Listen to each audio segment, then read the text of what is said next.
நெல்லையில் நடைபெறும் நிகழ்ச்சியில் 75,000 பயனாளிகளுக்கு அரசு நலத்திட்ட உதவிகளை முதலமைச்சர் மு.க.ஸ்டாலின் வழங்கிய பிறகு தற்போது உரையாற்றி வருகிறார். அதனை நேரலையில் பார்க்கலாம். மாண்புமிகு பெரிய கருப்பன் அவர்களே, மாண்புமிகு ராஜகண்ணப்பன் அவர்களே, மாண்புமிகு கீதா ஜீவன் அவர்களே, மாண்புமிகு அனிதா ராதாகிருஷ்ணன் அவர்களே, திரு மூர்த்தி அவர்களே, நாடாளுமன்ற உறுப்பினர் திரு ராபர்ட் புரூஸ் அவர்களே, சட்டமன்ற உறுப்பினர்கள் திரு நயினார் நாகேந்திரன் அவர்களே, திரு அப்துல் வஹாப் அவர்களே, திரு ரூபி மனோகரன் அவர்களே, மேயர் திரு ராமகிருஷ்ணன் அவர்களே, கூடுதல் தலைமைச் செயலாளர் டாக்டர் மணிவாசன் ஐஏஎஸ் அவர்களே, மாவட்டத்தினுடைய ஆட்சித்தலைவர் டாக்டர் கார்த்திகேயன் ஐஏஎஸ் அவர்களே, உள்ளாட்சி அமைப்பினுடைய பிரதிநிதிகளே, அரசு உயர் அலுவலர்களே, அரசு நலத்திட்ட உதவிகளை பெறுவதற்காக வருகை தந்துள்ள பெரியோர்களே, தாய்மார்களே, என் பாசத்திற்குரிய மகளிர் சுய உதவிக் குழுவை சார்ந்திருக்கக்கூடிய சகோதரிகளே, தாய்மார்களே,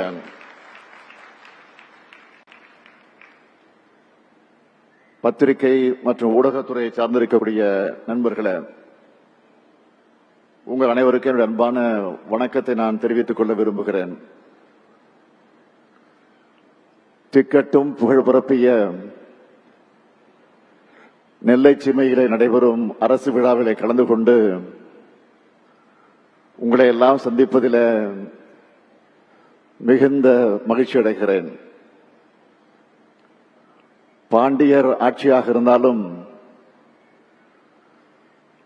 சோழர் ஆட்சியாக இருந்தாலும், விஜயநகர ஆட்சியாக இருந்தாலும், பிரிட்டிஷ் ஆட்சியாக இருந்தாலும், எந்த ஆட்சியாக இருந்தாலும் அதுல மிக முக்கியமான நகரமாக இருந்த ஊர் நம்ம திருநெல்வேலி.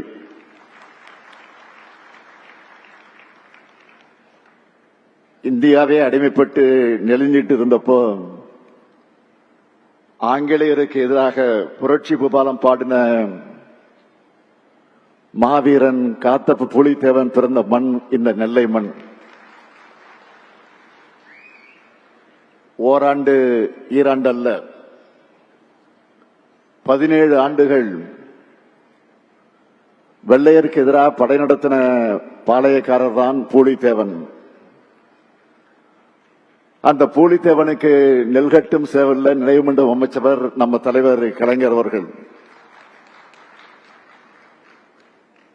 நெல்லையின் அடையாளங்கள்ல முக்கியமானது 7ஆம் நூற்றாண்டுல நின்ற சீர் நெடுமாற பாண்டியரால் கட்டப்பட்ட நெல்லையப்பர் கோயில்.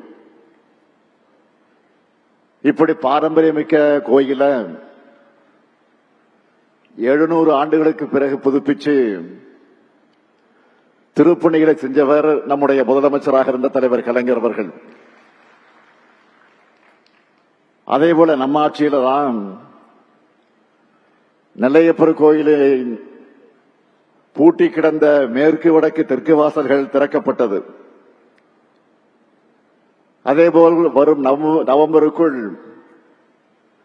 கோயிலின் வெள்ளி தேர் ஓடும். தலைநகர் சென்னை பகுதியில மையப்பகுதியில அண்ணா மேம்பாலம் அமைச்ச மாதிரி நெல்லையில 1973ஆம் ஆண்டு ஈரடுக்கு பாலம் அமைச்சு அதற்கு திருவள்ளுவர் பாலம்னு பெயர் சூட்டினவர் முதலமைச்சராக இருந்த தலைவர் கலைஞர் அவர்கள். செல்லபாண்டியன் பெயரில் பாலமும் கழக ஆட்சியில தான் அமைக்கப்பட்டுச்சு. 1965ஆம் ஆண்டு தமிழ் மொழி காக்க மாபெரும் போர் தமிழ்நாட்டில் நடந்தப்போ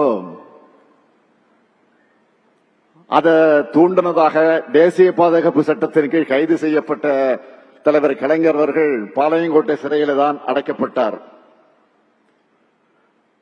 அதுக்கு அடுத்து தேர்தல்ல திமுக ஜார்ஜி கோட்டையை பிடிச்சது என்பது வரலாறு. தமிழோட வரலாற்று பெருமைக்கும் இந்த நெல்லை மண் தான் அடையாளம். தமிழர்களுடைய தொன்மையை நிலைநாட்டி வர்ற அரசா நம்ம திராவிட மாடல் அரசு செயல்பட்டு வருது. அதை மெய்ப்பிக்கிற ஆய்வுகளை தமிழ்நாடு தொல்லியல் துறை மூலமா நாம தொடர்ந்து செஞ்சுட்டு வரோம்.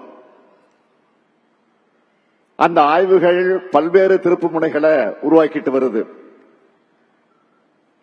தமிழ்நாட்டில் நகர நாகரிகமும் எழுத்தறிவும் கிமு 6ஆம் நூற்றாண்டிலேயே தொடங்கியாச்சுன்னு கீழடி அகழ்வாய்வு முடிவுகள் மூலமா நிறுவி இருக்கிறோம். இரும்பின் தொன்மையானது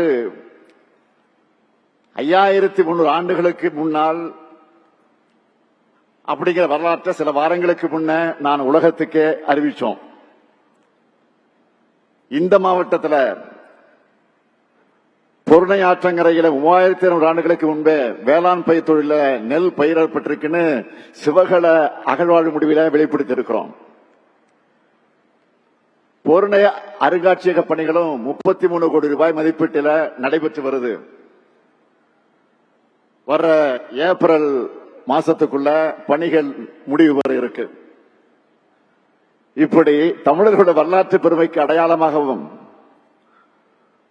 வரலாற்று தொன்மையும் வீரமும் மிகுந்த நெல்லை மாவட்டத்தில் இந்த அரசு விழாவை எழுச்சியோடு இங்க வந்து அமர்ந்தவுடன் நம்முடைய நீர்வளத்துறை அமைச்சர் துரைமுருகன் அவர் சொன்னார்கள், என்னப்பா இது மாநாடு போல இருக்கிறது என்று சொன்னார்.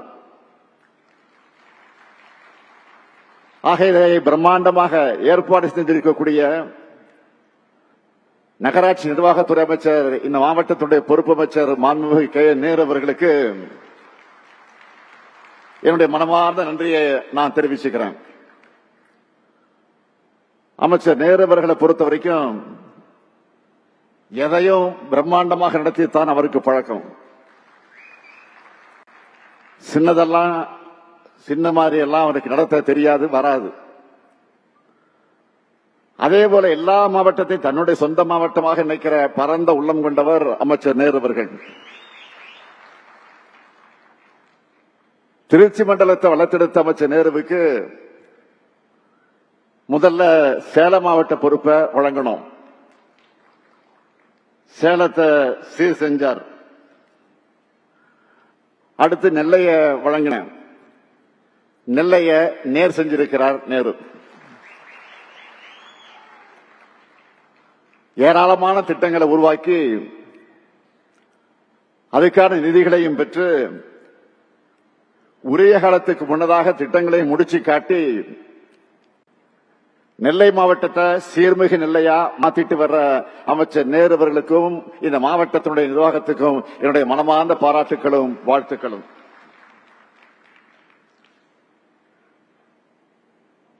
$1371 கோடி ரூபாய் மதிப்பிலான முடிவுற்ற பணிகளுக்கு தொடங்கி வைக்கக்கூடிய விழா. 309 கோடி ரூபாய் மதிப்பிலான பல்வேறு புதிய திட்டப்பணிகளுக்கு அடிக்கல் நாட்டு விழா. பல்வேறு அரசு துறைகள் சார்பாக 75,151 பயனாளிகளுக்கு 167 கோடி ரூபாய் மதிப்பிலான நலத்திட்ட உதவிகள் வழங்கக்கூடிய விழான்னு முப்பெரும் விழாவா இதை ஏற்பாடு செய்யப்பட்டிருக்கு. இந்த நிகழ்ச்சியில மிக முக்கியமான உபரி நதிநீர் இணைப்பு திட்டமும் தொடங்கி வைக்கப்பட்டிருக்கு. தலைவர் கலைஞர் அவர்களால் அறிவிக்கப்பட்டு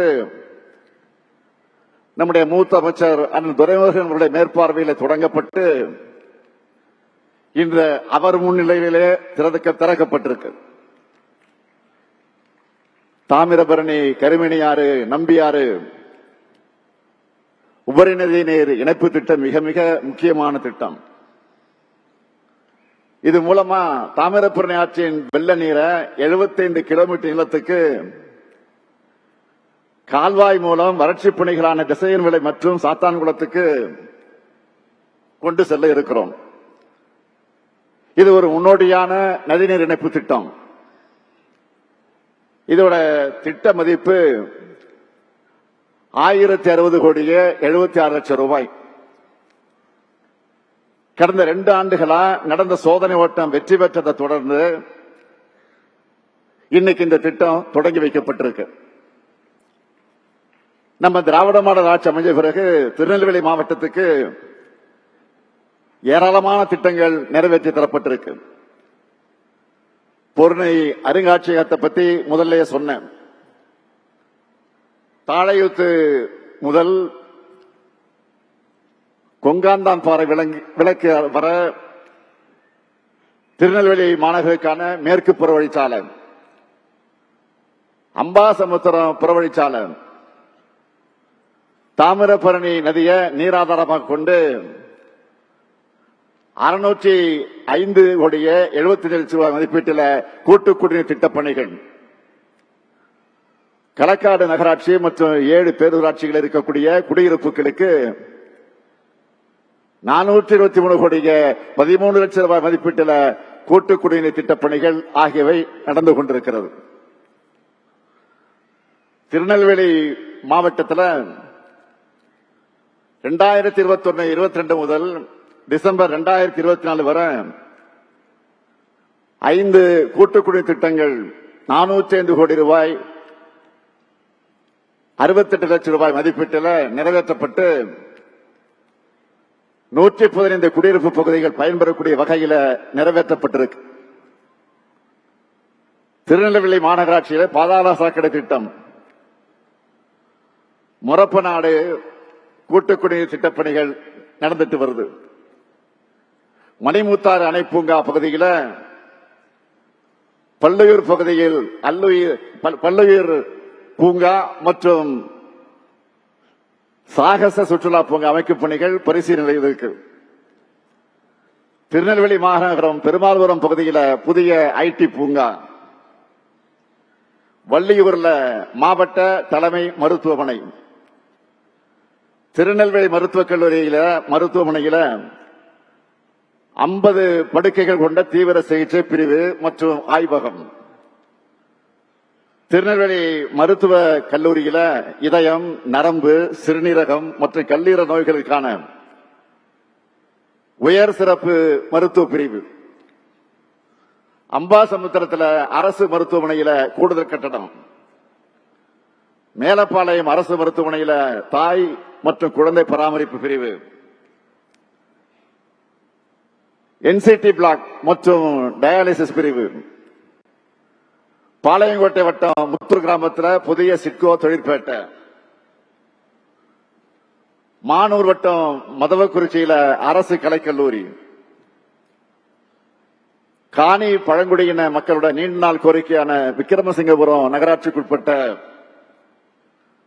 காரையாறு சின்னமயிலாறு இடைய தாமிரபரணி ஆற்றை கடக்க இரும்பு பாலம் என இப்படி பல திட்டப்பணிகள் முடிக்கப்பட்டிருக்கு. இன்று காலையில தினசரி பத்திரிகையில பல்வேறு கோரிக்கைகளை படிச்சு பார்த்தேன், செய்திகளாக போட்டிருக்கிறாங்க.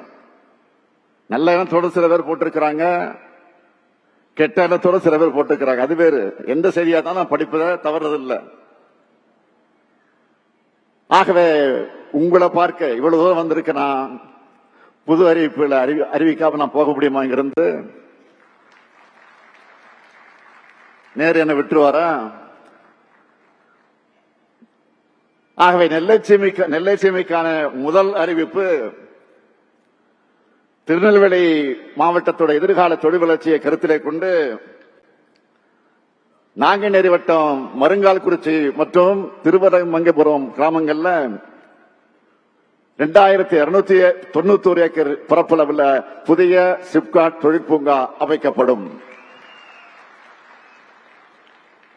அது மட்டுமல்ல, மூளைக்கரைப்பட்டி பகுதியில் இருக்கக்கூடிய 1200 ஏக்கர் தரிசு நிலங்கள்ல மேலும் ஒரு புதிய சிப்காட் தொழிற்பூங்கா அமைக்கப்படும். இரண்டாவது அறிவிப்பு, திருநெல்வேலி மாநகரத்தில் மதுரை குமரி சாலையில பாளையங்கோட்டை பேருந்து நிலையம் மற்றும் எம்ஜிஆர் பேருந்து நிலையம் இடையே குலவணிகர் புறத்துல இருக்கக்கூடிய ரயில்வே களவு பாதைக்கு மாற்றா புதிய ஒய் வடிவு ரயில்வே மேம்பாலம் 120 கோடி ரூபாய் மதிப்பீட்டில் அமைக்கப்படும். மூன்றாவது அறிவிப்பு, திருநெல்வேலி மாநகராட்சியில புதிய கழிவுநீர் சுத்திகரிப்பு நிலையம் அமைக்கப்பட்டு அதிலிருந்து சுத்திகரிக்கப்பட்ட நீரை சிப்காட் கங்கை கொண்டான் தொழிற்சாலைகளுக்கும் மற்ற தொழில் பூங்காக்களுக்கும் பயன்படுத்த திட்டம் செயல்படுத்தப்படும். இதன் மூலம் தாமிரபரணி ஆற்றில கழிவுநீர் கலக்கிறத முற்றிலுமாக தடுக்கவும் தொழிற்சாலை தேவைகளுக்கு சுத்திகரிக்கப்பட்ட நீரை பயன்படுத்தவும் வழிவகை ஏற்படும். நாலாவது அறிவிப்பு, பாளையங்கோட்டை அம்பாசமுத்திரம் சாலை மேலப்பாளையம் பகுதியில் 9 கோடி ரூபாய் மதிப்பீட்டில் நெடுஞ்சாலைத்துறை மூலம் 4 வழிச்சாலையா விரிவாக்கம் செய்யப்படும். ஐந்தாவது அறிவிப்பு, அம்பாசமுத்திரம் வட்டம் அருள்மிகு பாபநாச சுவாமி திருக்கோயிலுக்கு வர்ற பக்தர்களுக்கு பல்வேறு உள்கட்டமைப்பு வசதிகள் ஏற்படுத்த 5 கோடி ரூபாய் மதிப்பீட்டில் மேம்படுத்தப்படும். ஆறாவது அறிவிப்பு, மீனவ பெண்களோட வாழ்வாதார மேம்பாட்டுக்காக திருநெல்வேலி மாவட்ட கடற்கரை பகுதியில் கடல் பொருட்கள் மதிப்பு கூட்டல் மையம் மற்றும் உற்பத்தியாளர் நிறுவனம் 3 கோடி ரூபாய் மதிப்பீட்டில் உருவாக்கப்படும். நான் இப்ப அறிவிச்ச திட்டங்களுக்கெல்லாம் விரைவில் அரசாணை வெளியிடப்பட்டு பணிகள் தொடங்கும். 2023 ஆண்டு டிசம்பர்ல எப்படிப்பட்ட கனமழை பெஞ்சதுன்னு உங்களுக்கு எல்லாம் தெரியும். அதனால திருநெல்வேலி, தென்காசி, கன்னியாகுமரி, தூத்துக்குடி உள்ளிட்ட தென் மாவட்டங்கள் எப்படியெல்லாம் கடுமையான அளவுக்கு பாதிக்கப்பட்டதுன்னு நல்லா உங்களுக்கு தெரியும். அந்த பாதிப்புகள் இருந்து மீள ஒன்றிய அரசு கிட்ட நாம நிதி கேட்டோம். 2 ஒன்றிய அமைச்சர்கள் வந்தாங்க. ஆனா அவங்க உடனடியாக இடைக்கால நிதி உதவியை கூட செய்யல. நம்முடைய நைனா நாகேந்திரன் கோபித்துக் கொள்ளக்கூடாது, அவருக்கு உண்மை தெரியும். ஆனா அவர் பேச மாட்டார். நீங்கள் பேசுங்கள் என்றுதான் எனக்கு அனுமதி கொடுப்பார். இருந்தாலும் மாநில அரசோட நிதியை வச்சு நிவாரண பணிகளை நாம செஞ்சோம். தொடர்ந்து ஒன்றிய அரசு கிட்ட நிதி கேட்டு வலியுறுத்தினோம். கொடுக்காத அவங்கள கண்டிச்சோம், அப்பவும் வரல. நாடாளுமன்றத்திலும் பேசணும், அப்பவும் வரல. ஏன் நீதிமன்றம் போனோம். அதன் பிறகுதான் ஒன்றிய அரசு தமிழ்நாட்டுக்கு வெள்ள நிவாரண நிதியை அறிவிச்சாங்க. அது எவ்வளவு? நாம கேட்டது 37,907 கோடி ரூபாய். 37,907 கோடி ரூபாய். வேற வழி இல்லாம ஒன்றிய அரசு கொடுத்தது. எவ்வளவு கொடுத்தது? வெறும் 276 கோடி ரூபாய். நாம கேட்டதுல ஒரு விழுக்காட்ட கூட கொடுக்கல. இப்படிதான் ஒன்றிய அரசு நடந்துகிட்டு இருக்கு. சரி போகட்டும், இந்த பட்ஜெட்லாவது நம்ம கேட்ட நிதிகளை ஒதுக்கி தருவாங்கன்னு எதிர்பார்த்தோம். அதுவும் இல்ல. தமிழ்நாட்டுக்கு நிதியும் கிடையாது, நீதியும் கிடையாதுன்னு ஒதுக்கிட்டாங்க. மீண்டும் மீண்டும் வஞ்சிக்குது ஒன்றிய பாஜக அரசு. அவங்களை பொறுத்த வரைக்கும் கூட்டணியில் இருக்கக்கூடிய மாநிலங்களுக்கும் எலெக்ஷன் வரக்கூடிய மாநிலங்களுக்கு மட்டும்தான் அறிவிப்புகளையும் நிதியும் கொடுப்பாங்க. அதனால்தான் நாம கேட்கிறோம். என்ன கேட்கிறோம்? இந்தியாவோட வரைபடத்தில் மட்டும் தமிழ்நாடு இருந்தா போதுமா? அரசாங்கம் வெளியிடக்கூடிய நிதி அறிக்கையில இருக்க வேண்டாமா? ஒன்றிய அரசோட திட்டங்கள்ல தமிழ்நாட்டின் பெயர் இருக்க வேண்டாமா? தமிழ்நாட்டுக்கு சிறப்பு திட்டங்கள் அறிவிக்க வேண்டாமா? தேர்தல் நேரத்தில் வாக்கு கேட்க மட்டும் தமிழ்நாட்டுக்கு வந்தா போதும்னு நினைக்கிறாங்களா?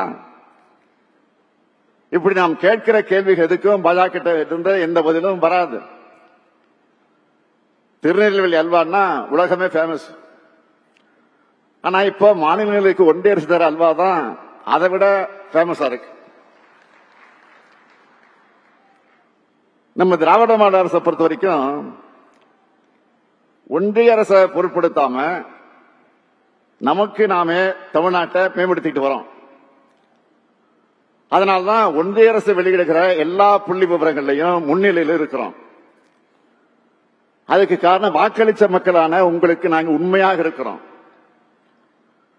ஒன்றிய அரசு மேல குறை சொல்லிட்டு எந்த திட்டத்தையும் உருவாக்க நாங்க விட்டுல. நாளுக்கு நாள் புது திட்டங்கள் வந்துகிட்டே இருக்கு, நாங்க உருவாக்கிக்கிட்டே இருப்போம்.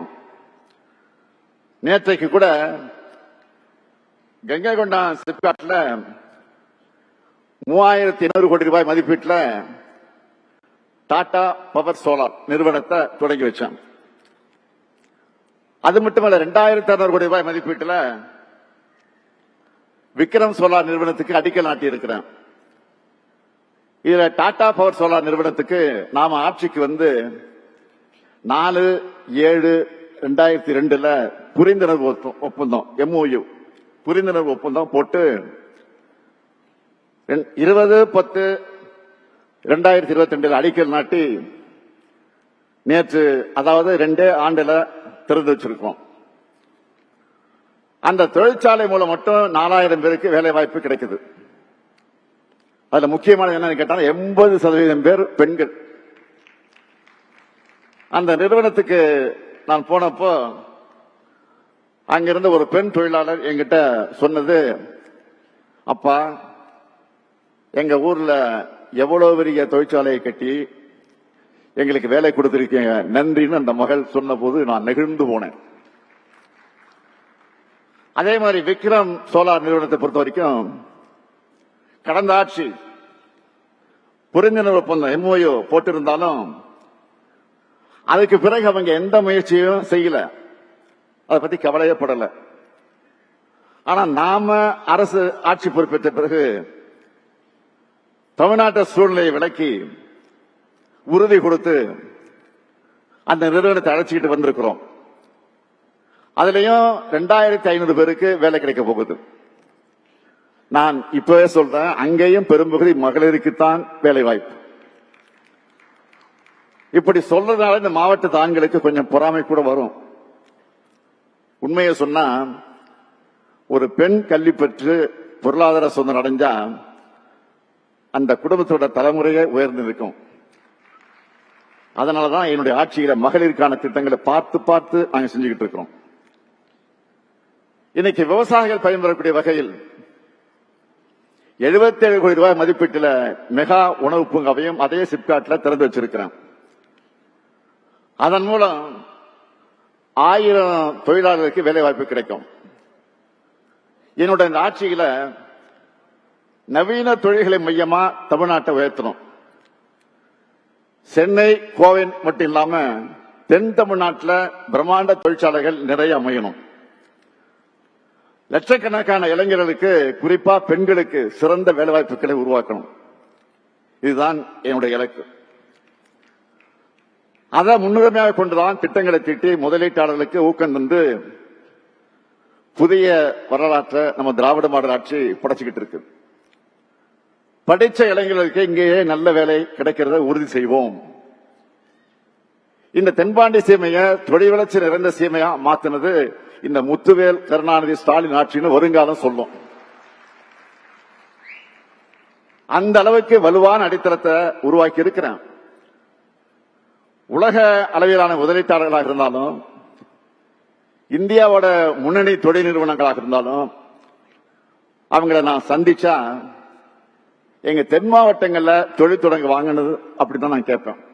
நான் மட்டுமல்ல, நம்முடைய அமைச்சர்கள், அதிகாரிகள் தென் மாவட்டங்களில் முதலீடு செய்ய பரிசீலனை செய்யுங்கன்னு தான் நாங்க வேண்டுகோளை வச்சுக்கிட்டு வரோம். அடுத்த 5 ஆண்டுகள்ல தென் மாவட்டங்களுடைய வளர்ச்சி என்பது புலி பாய்ச்சலா இருக்கும். நெல்லை, தூத்துக்குடி, விருதுநகர் போன்ற பகுதிகளின் முகமே மாறக்கூடிய அளவுக்கு முன்னேற்றமானது பிரம்மாண்டமாக இருக்கணும் என்பதுதான் என்னுடைய கனவு. அது நிச்சயம் நினைவாகும். ஒரு பக்கம் இப்படி நாம் உழைச்சுக்கிட்டு இருந்தா, இன்னொரு பக்கம் தமிழ்நாட்டு வளர்ச்சிக்கு எதிரானவங்க நம்ம மேல அவதூறுகளை அள்ளி வீசுறாங்க, ஆட்சிக்கு களங்கம் ஏற்படுத்துறாங்க. அவங்களுக்கு பதிலுக்கு பதில் பேசி நேரத்தை நான் வீணடிக்க விரும்பல. நம்முடைய நேரத்தை ஆக்கப்பூர்வமான பணிகளுக்கு செலவிடணும் அப்படிதான் நான் நினைக்கிறேன்.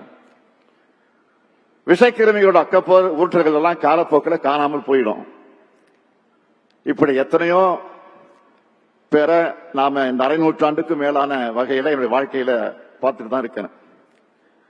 என்னை பொறுத்த வரைக்கும் நான் அழுத்த நிறுத்தமா சொல்றது, மற்றவங்க மாதிரி கண்ணுக்கெட்டி தூரம் வர எதிரிகளே இல்லைன்னு இருமாப்போடு நான் பேசுறவங்க இல்ல. இந்த ஸ்டாலின் தோழமையில இருக்கக்கூடியவங்க பேசினாலும் சரி, எதிர்முகாமில் இருக்கக்கூடியவங்க பேசினாலும் சரி, அன்பா பேசினாலும் சரி, கோபமா பேசினாலும் சரி, அவங்க பேசுறதுல நியாயம் இருந்தாலும் சரி, மக்களுக்கு நன்மை இருந்தா அதையெல்லாம் செஞ்சு கொடுக்கணும்னு நினைக்கிறவன் தான் நான்.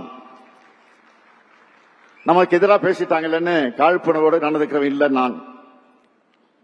எனக்கு அரசு நலத்திட்ட உதவிகள் வழங்கும் விழாவில் முதலமைச்சர் மு க ஸ்டாலின் பேசி வருகிறார்.